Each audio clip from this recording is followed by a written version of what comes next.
Welcome everybody to the first in our series of frequently asked homeowner questions. And our goal on each of these is to do it in 5 minutes or less. So let's get started.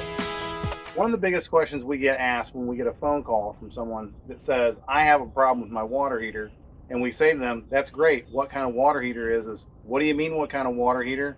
It's a water heater.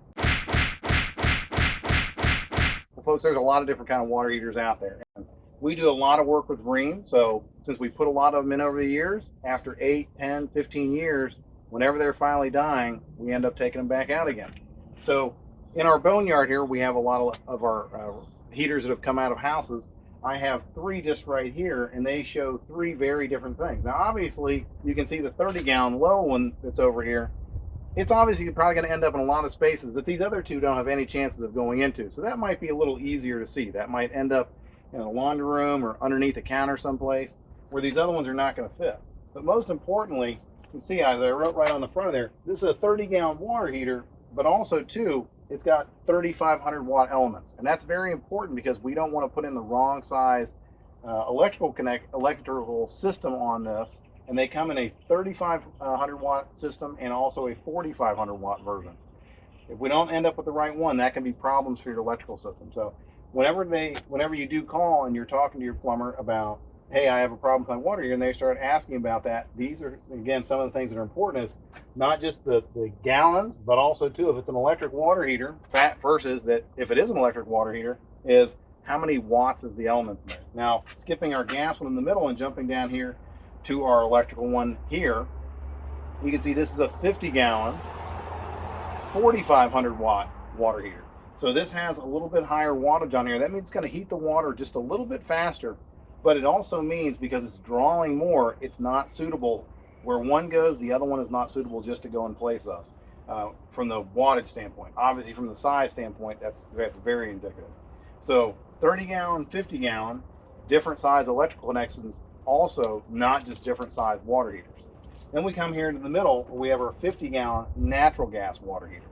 Now, obviously, size-wise is important, but it's also the fact that this is natural gas. You could have an LP water heater. Now, this one has our rating plate removed. This was part of a warranty that was taken out, so we had to take the rating plate off of there. But something else that will be listed right on that rating plate for you, just like on your water heater here, as you can see, this is the rating plate. It gives me the size. It also gives me the wattage. The same for this one. Right here is the rating plate on this one. It gives me the size as well as the wattage. On your water heater that is a gas one, it's going to give you the size. The rating plate would normally be here. It'll give you the size. It's also going to give you the fact if it's natural gas or LP.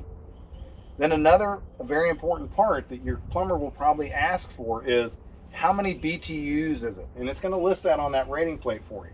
It could be somewhere in the 40 to 50 range, but it also may go higher than that. You could be in the 75,000 BTU range.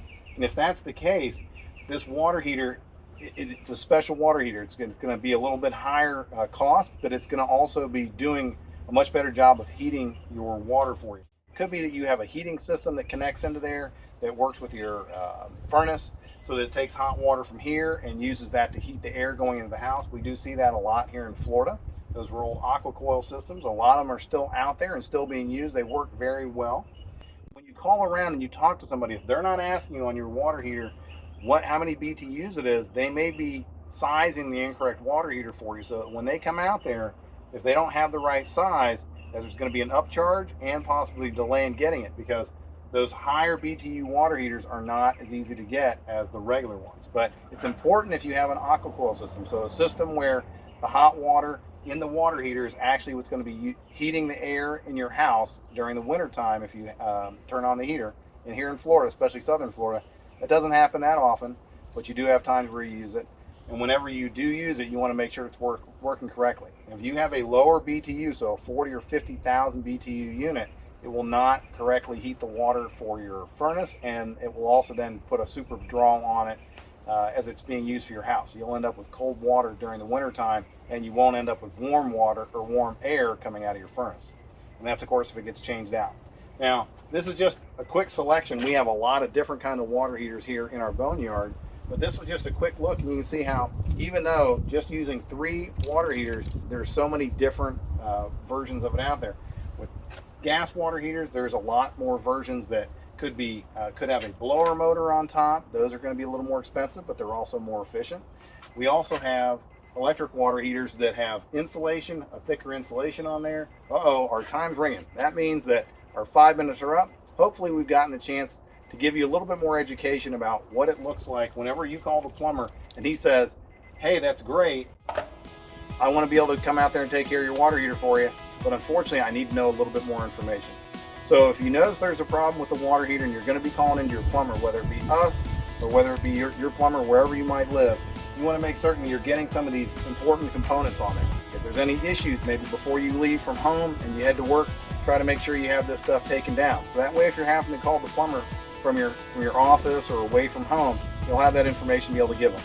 A great idea is before you leave the house, take a picture of that. If it started leaking or if it's acted up that morning and it's not staying hot for you, get a picture of that so that way whenever you call and you talk to your plumber and you're letting them know that you need them to come out or service it, you'll have that information for you. Thank you guys for catching our very first frequently asked homeowner questions. We look forward to seeing you back on our next one.